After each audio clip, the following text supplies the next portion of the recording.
Boa tarde, queridos amigos. São 15 horas e vamos dar início à nossa reunião pública da tarde de hoje. Sejam todos bem-vindos e pedimos que se inscrevam em nosso canal do YouTube, ativem o sininho para serem notificados e dê um joinha em nossos vídeos. Pedimos também que curtam nossa página no Facebook e no Instagram, Lar Espírita Servos de Maria. Lá vocês terão todas as informações das atividades online da casa. Dados nossos recados, vamos agora fazer a leitura da página inicial, seguida da prece de abertura. A mensagem de hoje é do livro Fonte Viva, pelo Espírito Emmanuel, através da psicografia de Francisco Cândido Xavier. A mensagem é a de número 40. Ante o objetivo. O versículo destacado por Emmanuel está na carta de Paulo aos Filipenses, no capítulo 3, versículo 11. Para ver se de algum modo posso chegar à ressurreição. Comenta Emmanuel: alcançaremos o alvo que mantemos em mira. O avarento sonha com tesouros amoedados e chega ao cofre forte. O malfeitor comumente ocupa largo tempo planificando a ação perturbadora e comete o delito. O político hábil anseia por autoridade e atinge alto posto no domínio terrestre. A mulher desprevenida, que concentra as ideias no desperdício das emoções, penetra o campo das aventuras inquietantes. E cada meta a que nos propomos tem o preço respectivo. O usuário, para amealhar o dinheiro, quase sempre perde a paz. O delinquente, para efetuar a falta que delineia, avilta o nome. O oportunista, para conseguir o lugar de mando, muitas vezes desfigura o caráter. A mulher desajuizada, para alcançar fantasiosos prazeres, abdica habitualmente o direito de ser feliz. Se impostos tão pesados são exigidos na terra aos que perseguem resultados puramente inferiores, que tributos pagará o espírito que se candidata à glória na vida eterna? O Mestre na cruz é a resposta para todos os que procuram a sublimidade da ressurreição. Contemplando esse alvo, soube Paulo buscá-lo através de incompreensões, açoites, aflições e pedradas, servindo constantemente em nome do Senhor. Se desejas, por tua vez, chegar ao mesmo destino, centralizas as aspirações no objetivo santificante e segue com valoroso esforço na conquista do eterno prêmio. Vamos orar?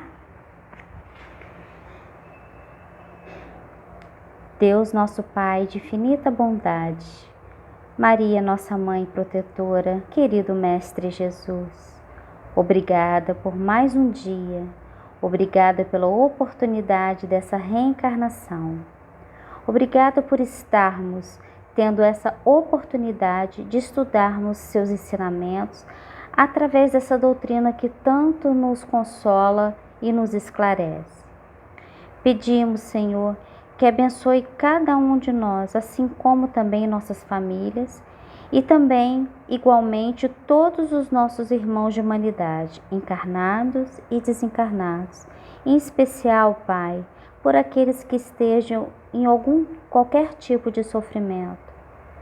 Pedimos pelo Lar Espírita Servos de Maria, assim como pela nossa irmã Jacira, que conduzirá o estudo da tarde. Sob sua proteção, damos início à nossa atividade de hoje. Se conosco, Pai, hoje e sempre, graças a Deus.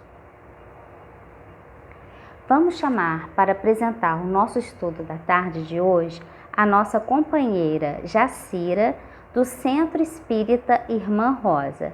Seja muito bem-vinda, Jacira.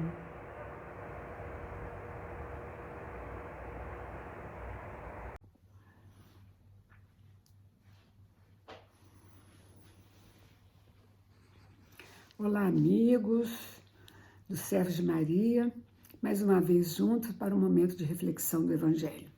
O tema de hoje é a caridade moral e a caridade material, incluídos no capítulo 13 do Evangelho segundo o Espiritismo. No item 1, tem palavras de Jesus dizendo: tomai cuidado de não fazer as boas obras para serem vistas pelos homens. Quando derem esmolas, não façam soar a trombeta diante de vós, para que sejam honrados entre os homens. Eu vos digo, em verdade, que eles já receberam a sua recompensa. Quando derem esmolas, que a vossa mão esquerda não saiba o que dá a mão direita, a fim de que a esmola esteja em segredo, e vosso Pai, que vê tudo o que se passa em segredo, vos dê a recompensa. Para fazer o bem sem ostentação, é preciso vermos as coisas de um ponto de vista mais alto. É principalmente a gente fazer a abstração da vida presente e nos identificarmos com a vida futura e todo o projeto divino para nós, nos colocando acima da satisfação que nos proporciona o testemunho dos outros, sabendo esperar a aprovação de Deus. Quando buscamos mais a aprovação dos homens do que a aprovação de Deus, nós estamos depositando mais fé, atenção e expectativas e também o nosso tempo em, primeiro, coisas e fatos passageiros que são incentivadores do orgulho. Segundo, estamos mais atentos nas circunstâncias da vida presente que nos trazem retorno imediato mais do que em Deus e nas possibilidades que Ele nos sugere para o nosso futuro. No ato da caridade, é necessário que o foco seja o bem do outro. Este foco é que nos conecta, com Deus. A recompensa virá sempre através de alívio das nossas pressões internas, do fortalecimento das nossas disposições e também de um indescritível bem-estar.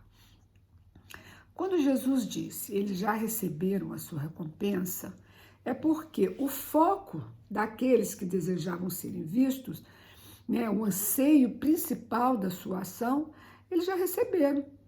Era o que eles desejavam, era serem vistos. E isso já aconteceu, então eles já obteram a sua recompensa, e é isso que eles terão, porque receberam exatamente o que buscaram, diz o Evangelho. O conceito da caridade está bem definida nas questões 886 e 88A do Livro dos Espíritos. Na 886, Kardec perguntou aos espíritos qual o verdadeiro sentido da palavra caridade, como Jesus a entendia. Resposta dos espíritos. Primeiro, benevolência para com todos. Segundo, indulgência com as imperfeições dos outros. Terceiro, perdão das ofensas. Vamos analisar isso. Benevolência para com todos, isso quer dizer, para todos que têm credos, opiniões, posições políticas, sociais, sociológicas, psicológicas, mentais, todas as opiniões diferentes dos nossos.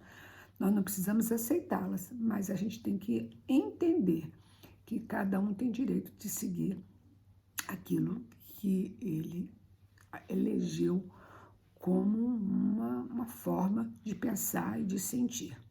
Então, nós temos que ter benevolência, aquela benevolência que não precisa aceitar, mas que tem que compreender que o outro tem direito de ter. Indulgência para com as imperfeições dos outros. É muito comum a gente confundir indulgência com conivência. É uma linha muito tênue que separa as duas, porque indulgência é compreensão e conivência é aceitação. É completamente diferente. Mas no dia a dia, nas injunções das relações, nós somos chamados a, às vezes, concordância, que é uma compreensão, um entendimento, que às vezes é conivência. Então, nós precisamos estar muito atentos, porque isso é muito sutil, né? É a ilusão de querer mudar o outro, né? Também, em nome de urgência, nós devemos ajudar o outro sem aceitar os seus erros. Então, nós precisamos ter muito cuidado. Ah, você me ajuda aqui se eu preciso fazer isso, mas o que ela está querendo fazer não é adequado segundo nossa norma individual. Então é preciso, olha, eu gosto muito de você, eu posso te ajudar, mas eu não concordo com o que você está dizendo. Então isso é muito importante ser dito isso com benevolência, sem arrogância, sem maldade. Então é importante a gente escrever isso, né? Indulgência não é aceitação e nem adesão àquilo que o outro está fazendo.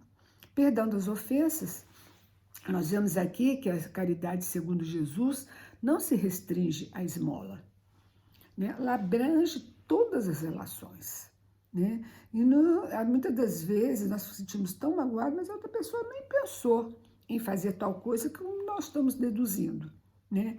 Então, isso também é uma coisa sutil e difícil, porque nós temos que administrar isso. No momento certo, no momento correto, você colocar. Se a pessoa aceitar, bem. Se a pessoa disser, olha, eu não gostei daquilo que você falou, aquilo que você fez, me pareceu assim, assim, não, eu não pensei assim. Então, essas coisas nós temos que administrar em nossa vida, aprender a fazer. Não é fácil, mas nós temos que treinar isso. Então,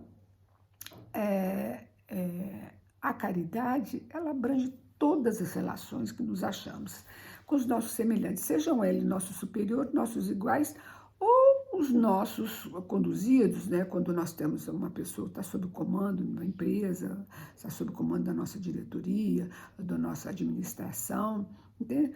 Humilhar os desafortunados, ou as pessoas que estão sob o nosso comando, é agir fora da caridade. E a vida cobra muito alto esse tipo de atitude, está lá no Evangelho, nesse capítulo. Todos nós precisamos de compreensão e de benevolência. O homem verdadeiramente bom procura elevar aquele que lhe é subalterno, nas relações de trabalho e na ação caritativa e em todos os círculos das relações humanas. É preciso que a benevolência esteja junto com a verdade, porque a verdade, ela jogada, ela é como uma pedra que fere.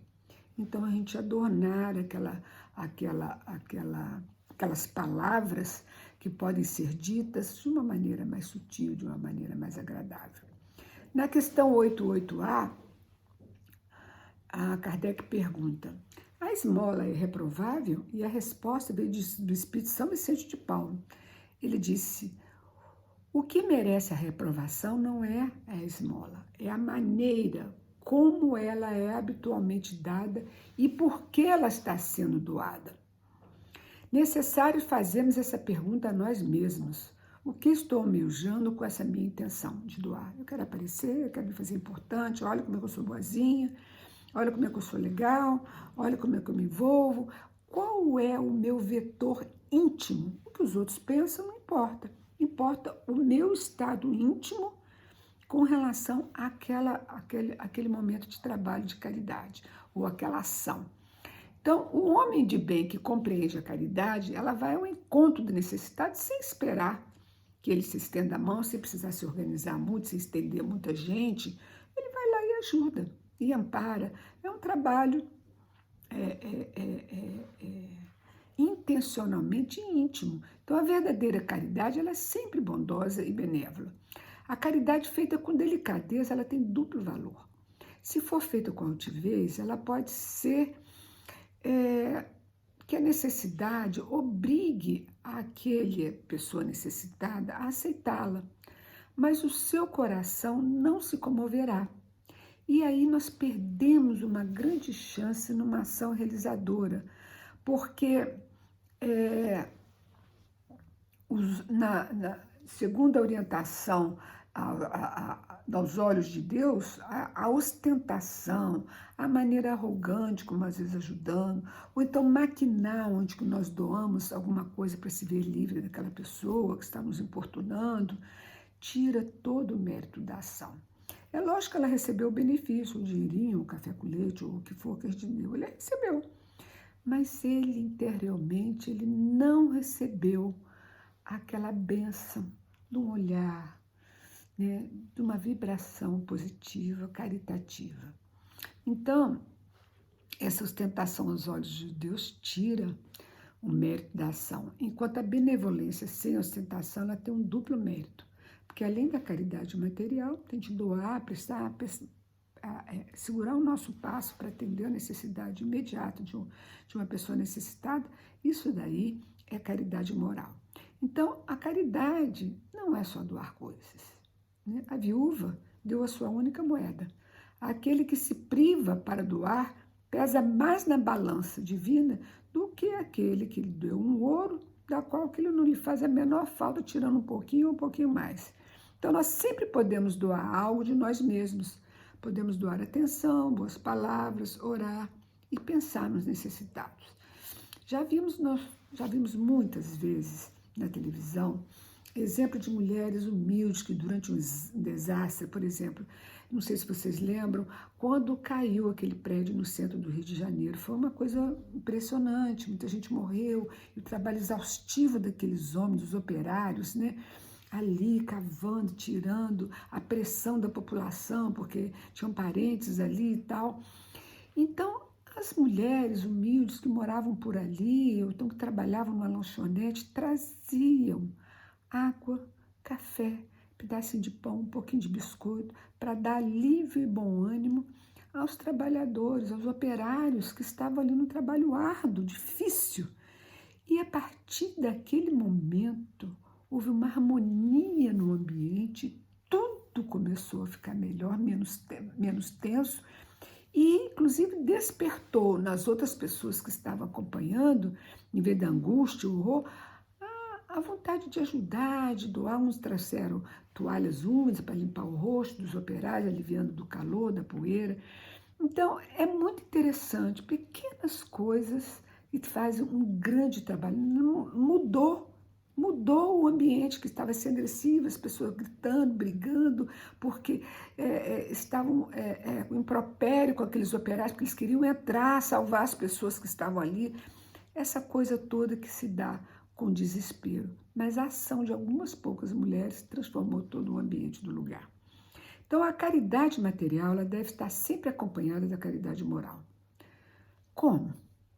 Olhar nos olhos, gesto de atenção, interesse, respeito à dor do próximo. Isso fala muito aos corações dos aflitos. Eles se sentem amparados e é isso que alimenta a alma. Eles se sentem assim fortalecidos da ideia de que não estão sozinhos, o que é muito importante para o seu argumento emocional e moral naqueles momentos tão difíceis. Isso é a caridade moral, porque poupa a suscetibilidade do beneficiado e o faz aceitar o benefício sem se sentir ferido em seu amor próprio. No item 9 do capítulo 13 do Evangelho, ele nos esclarece que a caridade moral também consiste em suportarmos uns aos outros, diz lá o Evangelho. Isso é o que menos fazeis. Segundo, saber calar para deixar o outro falar, mesmo que seja tolo, estou dizendo coisas que você já sabe, mas é o trabalho de a pessoa drenar aquela angústia de falar, Nós precisamos aprender a saber ouvir, né? E saber calar para deixar o outro falar. Saber ser surdo quando uma palavra de ironia, uma palavra ferina, maldosa, feroz, de zombaria, vier em nossa direção, ofendendo a quem está ausente, ou então nos chamando a atenção de uma maneira inadequada, de uma maneira áspera. Então, nós precisamos saber fazer de surdo, acalmar e entender que o companheiro não está num momento difícil. Então, não vê o sorriso de desdém quando nós entramos, de alguém que não gosta de nós. Por fim, não anotar os erros dos outros, nem desprezá-los.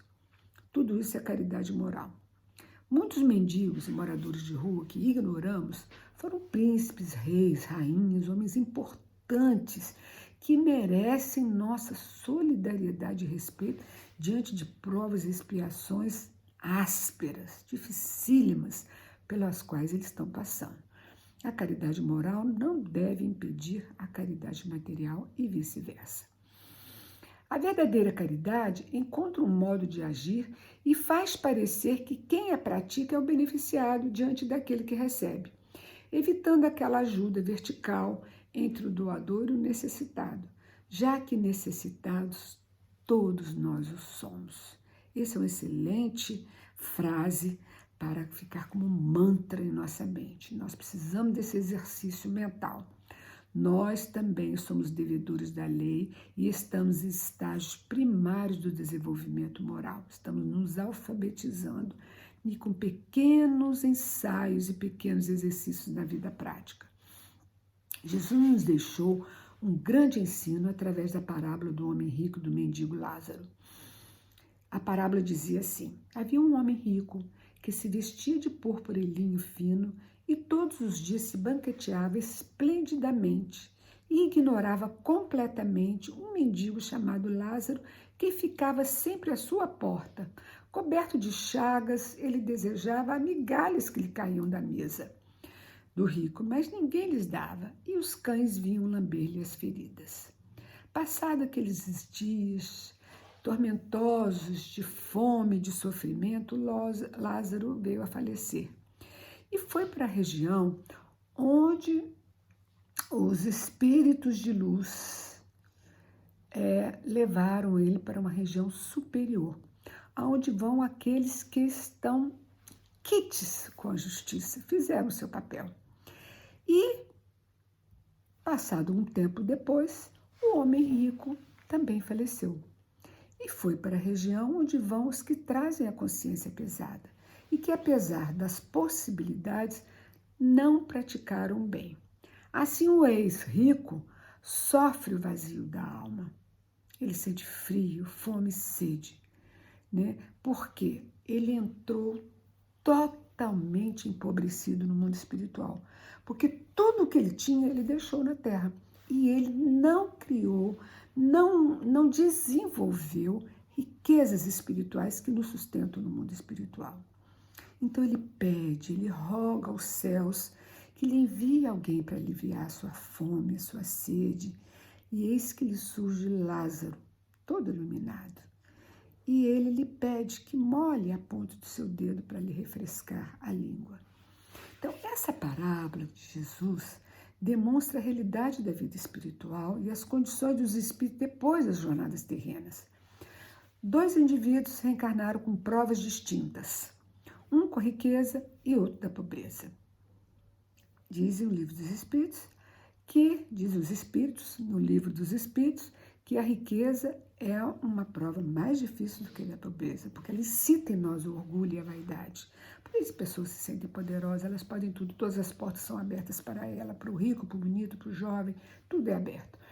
Então, eles se sentem poderosos e isso os fazem mais orgulhosos, mas lógico que não é uma coisa geral, mas a grande maioria dizem o livro dos espíritos, eles são incitados, convocados a serem orgulhosos, vaidosos, porque eles têm o que os outros não têm. Então, eles se sentem superiores aos outros, né? E o outro com a pobreza, que é também uma prova difícil, mas que requer humildade e aceitação. Então, Jesus não nomeia o rico, mas nomeia Lázaro. Ele diz apenas um homem rico, mas nomeia um mendigo Lázaro, como um mendigo mesmo, e que sofria a indiferença humana com a insensibilidade do homem rico.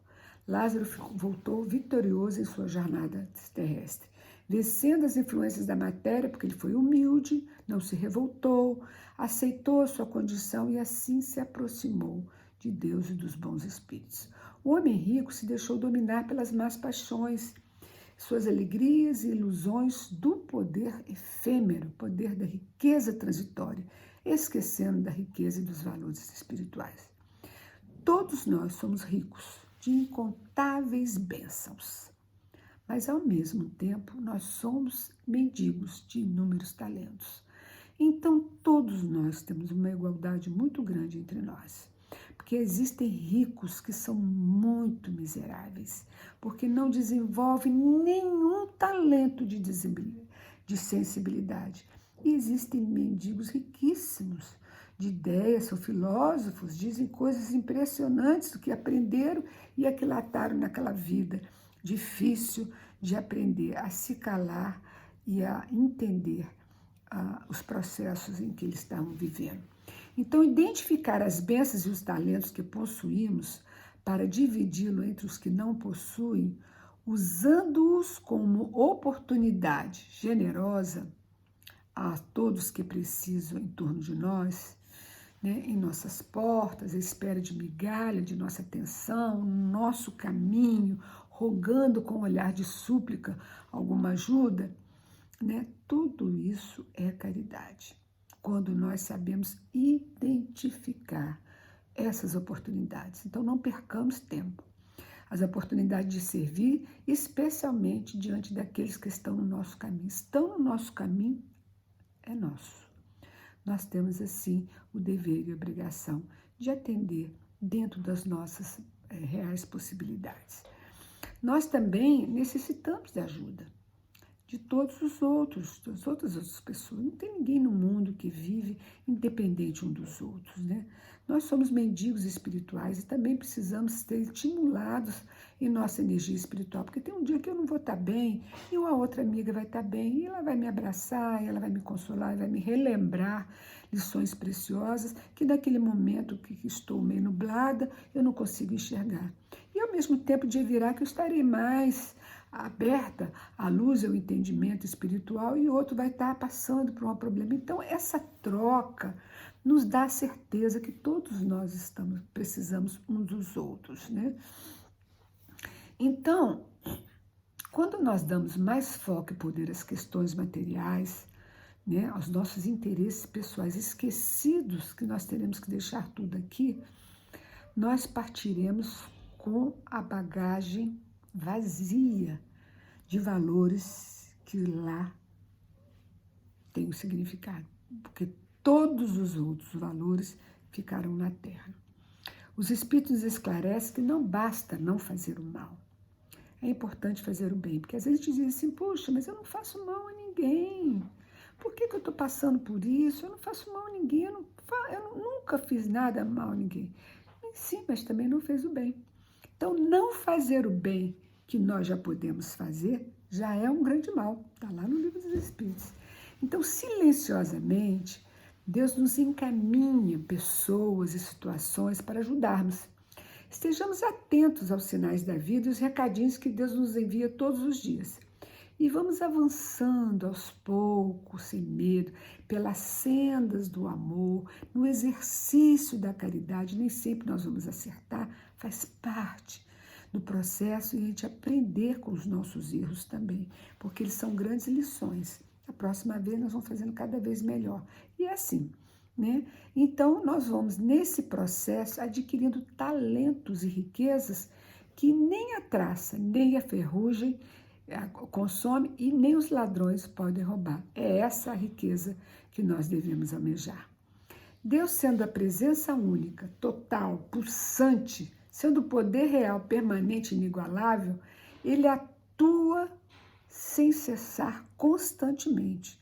Ele tudo vibra e se movimenta graças à sua força, seu impulso natural, que dele procede. Então, nunca estamos sozinhos. É uma ilusão se sentir sozinho. É uma ilusão quando a gente acha, puxa, estou sozinho. Mas, a gente analisar a questão do fluxo mental, ele explica por que essa sensação de sozinho. Porque, na verdade, nós perdemos a conexão com Deus quando nos isolamos e ficamos na fragilidade, na fraqueza dos nossos valores humanos, que são pequenos, que são mudáveis, toda hora vão mudar porque nós estamos em processo contínuo de evolução. Nesse momento nós ficamos só porque nós perdemos a conexão com Deus. Deus está sempre presente em nós, mas nós, às vezes, perdemos a conexão. E o site de Deus está sempre no ar, nunca sai do ar. Então basta a gente reconectar que imediatamente nós recebemos da fonte esse amor. Então, ele está aqui e agora nos sustentando e também está sustentando todos que estão nos presídios, nas ruas, nos albergues, todos sem distinção, sem diferença alguma. Então, Deus ama a flor, mas também ama a serpente, a quem ele também criou. Então, tem um caso que se passou com Chico Xavier, Quando ele esteve numa cidade do interior em São Paulo, ele chegou um pouquinho mais cedo. E chegamos lá, ele encontrou autoridades, banda de música, gente importante da cidade para recebê-lo. E Chico, com aquele jeito tão simples, falou assim: ô, seu prefeito, eu queria tanto fazer uma visita à cadeia pública antes do trabalho que nós viemos fazer aqui. E o prefeito levou um susto. Falou: mas cadeia pública? Tem tanto lugar para bonito, tem um parque que nós inauguramos, tem tanta coisa bonita. Não, eu queria ir na cadeia pública para conhecer lá como é que é. E aí, imediatamente, os assessores ligaram para a cadeia pública pedindo reforços, porque o Chico ia lá, não podia acontecer nada com o Chico e tal. Então, protelou um pouquinho e tal, a ida, mas ele foi.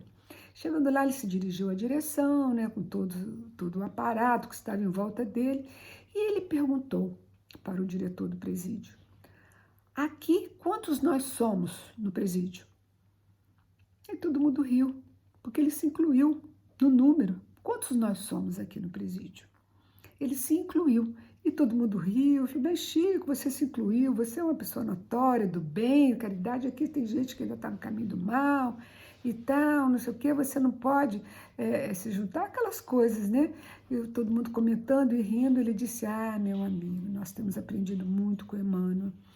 Nós estamos fazendo um trabalho no mundo espiritual com espíritos que estão recém-vindos da Terra e viveram muito na criminalidade. Estamos fazendo um trabalho e é um dia muito curioso de ver o sofrimento e a dor deles. Perguntamos: o que é ser um criminoso, Emmanuel?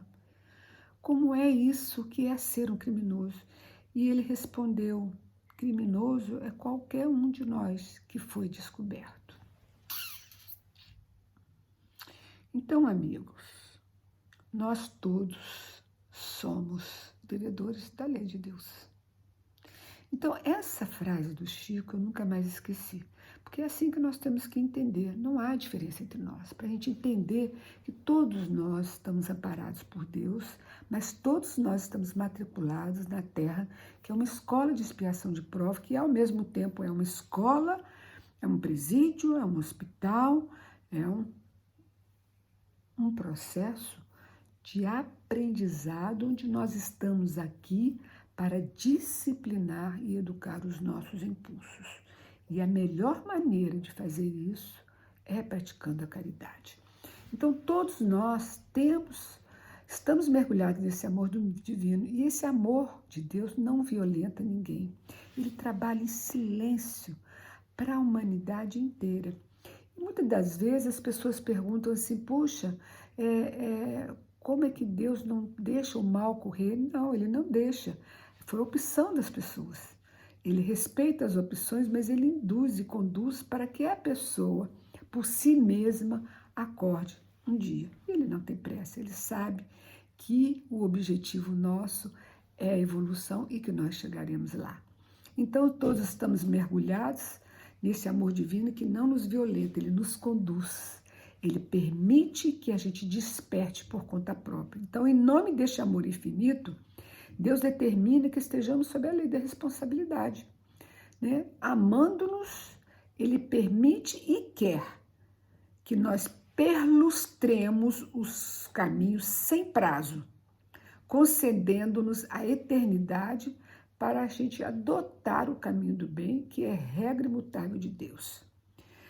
Perlustrar, eu adorei essa palavra. Perlustrar não é só caminhar. Perlustrar é caminhar observando, analisando, aprendendo, errando e acertando e, sobretudo, aprendendo com os nossos erros. Então, ele permite e quer que nós perlustremos sem prazo os caminhos, nos concedendo a eternidade, para a gente adotar o caminho do bem, que é a regra imutável de Deus. O cronograma de Jesus já nos mostrou o caminho. Fazer aos outros o que gostaríamos que os outros nos fizessem. Porque não há dois pesos e duas medidas. O que nós gostamos e queremos para nós é o que nós devemos querer e gostar e fazer para o outro. Para praticarmos a caridade material e moral, nós precisamos estar num clima de amor, que nos conecta com essa fonte divina e soberana, né? Que é Deus todo amor. E é por isso que nós oramos a cada início e final de todas as nossas atividades, Mas é preciso entender que a prece não é um valor de troca, né? O bem, principalmente, também não é. O amor não se compra, não é moeda de troca. E não é só pedir para a gente conquistá-lo. O amor é um trabalho de construção. Ele precisa ser planejado, construído com atenção nos detalhes, monitorando para nos adequarmos às leis de manutenção, né? Edificando devagarinho o amor, corrigindo, melhorando, nós vamos errar muitas vezes, né? Até a gente ter conhecimento e estrutura interior para cada vez errar menos. E para isso nós precisamos consultar a um modelo ou a um protótipo que nós já temos. A humanidade já tem um modelo e guia, né? A nossa grande dificuldade é que queremos construir um modelo de amor baseado no nosso querer humano. Esse que é o nosso problema. Esquecidos que o nosso modelo e guia, né, que Deus nos enviou como mestre para nos ensinar, ele já nos deu o caminho. Ele já nos deu o caminho. E não há nenhum ser humano capaz de expressar o amor puro. Então, como é que nós vamos fazer para edificar esse amor? Né? Quando perguntaram a Auguste Rodin, né, o eminente escultor francês, como é que ele fez aquela famosa estátua do pensador? Como é que ele conseguiu esculpir tantos detalhes dos músculos, da face, das mãos, né? Aquela estátua linda, como é que ele tirou aquilo de uma rocha? Ele respondeu serenamente, ele já estava ali, eu apenas retirei o excesso. Essa é a perspectiva. O amor que nós precisamos edificar já está dentro de nós somos filhos de Deus, temos o DNA dele ali cravado, marcado. Então, já está dentro de nós. Jesus já nos disse isso. Então, nós precisamos retirar as lascas do egoísmo, do ciúme, da inveja, do apego, da vaidade, do orgulho, para que a nossa essência possa surgir. Fora da caridade, nossa salvação se apoia sobre um princípio universal, que abre a todos os filhos de Deus o acesso à felicidade suprema. Para Deus, não importa se somos budistas, muçulmanas, judeus, católicos, bandistas ou espíritas. Para Deus o que importa é o que somos, o que estamos fazendo e vivenciando com aquilo que nós estamos aprendendo ou pregamos. Então a frase, fora da caridade nossa salvação, consagrou o princípio da igualdade e da liberdade de consciência diante de Deus. E passamos a entender que o que importa é a nossa transformação moral. Então, formar homens de bem é a proposta do Cristo. Foi isso que ele fez falando com as mulheres em público, numa época em que nem os maridos, os irmãos, né, ou a figura paterna podiam lhes dirigir a palavra em público. Jesus conversava com todos, com fariseus, escribas, saduceus, essênios, publicanos, com todos que eram taxados e discriminados, de doentes, né, de todos os tipos, e com todos aqueles que eram chamados e taxados de pecadores. E ele jamais estabeleceu diferença no trato para qualquer um deles. Sua palavra era de acolhimento amoroso e incondicional. Então, a caridade é a maior expressão do amor. Caros amigos, fazer parte do processo de construção de novos hábitos é um processo de eternidade. Nós estamos no começo. Desanimar um pouquinho é natural, quando a gente cansa, a gente se pega em erro. É normal, natural, é humano, mas que isso não nos derrube para sempre. Vamos levantar, nós precisamos sacudir o desânimo, né, para que ele não tome conta de nós e fazer disso um adubo que nos fortaleça para que a gente não erre mais. Então vamos andar um passo de cada vez, mas sem desistir.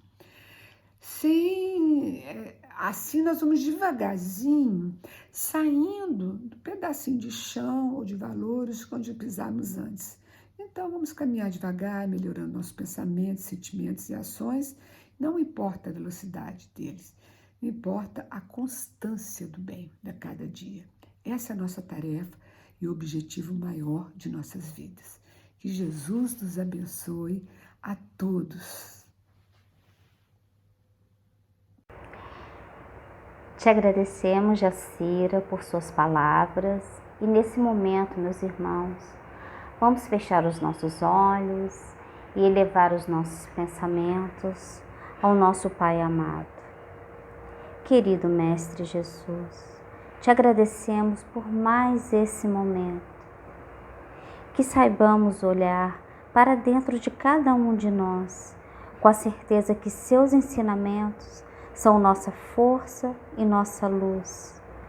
Obrigada, Senhor, mais uma vez, por essa doutrina que tanto nos consola, que tanto nos alivia de nossas dores diárias.